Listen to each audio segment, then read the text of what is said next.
विश्वास अटूट हो जाएगा। वृंदावन शहर में एक वैद्य थे जिनका मकान भी बहुत पुराना था। वैद्य साहब अपनी पत्नी को कहते कि जो तुम्हें चाहिए एक चिट्ठी में लिख दो। दुकान पर आकर पहले वह चिट्ठी खोलते, सामान के भाव देखते, फिर कान्हा से दुआ करते कि सांवरे, मैं केवल तेरी इजाज़त से तुझे छोड़कर यहाँ दुनिया में आ बैठा हूँ। तू मेरी आज की व्यवस्था कर देगा, उसी समय यहाँ से उठ जाऊँगा। और फिर कभी सुबह 9:30, कभी 10 बजे वैद्य जी रोगियों की दवा देकर वापस अपने गांव चले जाते। एक दिन वैद्य जी ने दुकान खोली, फिर चिट्ठी खोली तो देखते ही रह गए। एक बार तो उनका मन भटक गया। उन्हें अपनी आंखों के सामने तारे चमकते हुए नजर आ गए, लेकिन जल्द ही उन्होंने अपने मन पर काबू पा लिया। आटे, दाल, चावल आदि के बाद पत्नी ने लिखा था, बेटी के दहेज का सामान लाना है जी। कुछ देर सोचते रहे, फिर बाकी चीज़ों की कीमत लिखने के बाद दहेज के सामने लिखा, यह काम मेरे कान्हा का है, कान्हा ही जाने। 1-2 मरीज आए थे, उन्हें वैद्य जी दवाई दे रहे थे। इसी दौरान एक बड़ी सी कार उनकी दुकान के सामने आकर रुकी। दोनों मरीज दवाई लेकर चले गए। वह साहब कार से बाहर निकले और राधे राधे करके बेंच पर बैठ गए। वैद्य जी ने कहा, अगर आपको अपने लिए दवा लेनी है तो आपकी नाड़ी देख लूं। उस आदमी ने कहा, जी मुझे लगता है आपने मुझे पहचाना नहीं। मैं 15-16 साल बाद आपकी दुकान पे आया हूँ। आपको पिछली मुलाकात की बात सुनाता हूँ, फिर शायद आपको सारी बात याद आ जाएगी। वैद्य जी, मैं 5-6 साल से इंग्लैंड में रहता हूँ।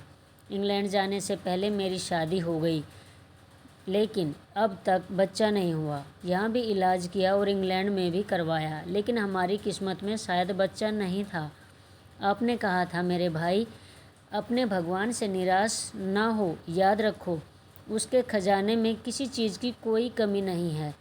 औलाद, माल, धन दौलत और खुशी, गम, जीवन मृत्यु सब कुछ उसी के हाथ में है। किसी वैद्य के हाथ में कुछ भी नहीं है। अगर औलाद होनी है तो मेरे सांवरे के आशीर्वाद से ही होनी है। औलाद देनी है तो उसी ने देनी है। मुझे याद है तुम बातें करते जा रहे थे और साथ साथ पूड़ियाँ भी बना रहे थे। फिर आपने मुझसे पूछा कि तुम्हारा नाम क्या है। मैंने बताया कि मेरा नाम सतीश है। आपने एक लिफाफे में कान्हा और दूसरे पर राधे लिखा। फिर दवा लेने का तरीका बताया, लेकिन जब मैंने पूछा कितने पैसे, आपने कहा बस ठीक है। मैंने जोर डाला तो आपने कहा कि आज का खाता बंद हो गया है।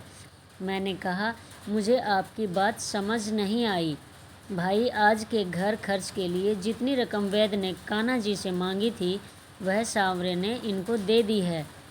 अधिक पैसे वे नहीं ले सकते। मैं बहुत हैरान हुआ और शर्मिंदा भी हुआ कि मेरे कितने घटिया विचार थे और यह वैद्य कितना महान व्यक्ति है। मैंने जब घर जाकर पत्नी को दवाई दिखाई और सारी बात बताई तो उसके मुंह से निकला, वो इंसान नहीं कोई फरिश्ता है और उसकी दी हुई दवा हमारी मनोकामना ज़रूर पूरी करेगी। वैद्य जी, आज मेरे घर में 3 बच्चे हैं। हम पति पत्नी हर समय आपके लिए दुआएं करते हैं। जब भी वृंदावन में छुट्टी में आया, कार उधर रोकी लेकिन दुकान को बंद पाया। कल दोपहर भी आया था, दुकान बंद थी। एक आदमी पास ही खड़ा हुआ था। उसने कहा कि अगर आपको वैद्य जी से मिलना है तो सुबह 9 बजे अवश्य पहुंच जाएं, वरना उनके मिलने की कोई गारंटी नहीं। इसलिए आज सवेरे सवेरे आपके पास आया हूँ। वैद्य जी, हमारा सारा परिवार इंग्लैंड में बस चुका है। केवल एक विधवा बहू अपनी बेटी के साथ वृंदावन में रहती है। हमारी भांजी की शादी इस महीने की 21 तारीख को होनी थी। इस भांजी की शादी का सारा खर्च मैं अपने जिम्मे लिया था। 10 दिन पहले इसी कार में उसे मैंने पानीपत अपने रिश्तेदारों के पास भेजा कि शादी के लिए जो चीज़ चाहे खरीद लें। उसे पानीपत जाते ही बुखार हो गया, लेकिन उसने किसी को नहीं बताया। बुखार की दवा खाती रही और बाज़ारों में फिरती रही। बाज़ार में फिरते फिरते अचानक बेहोश होकर गिरी। उसे अस्पताल ले गए। वह बेचारी इस दुनिया से चली गई। इसके मरते ही न जाने क्यों मुझे और मेरी पत्नी को आपकी बेटी का ख्याल आया।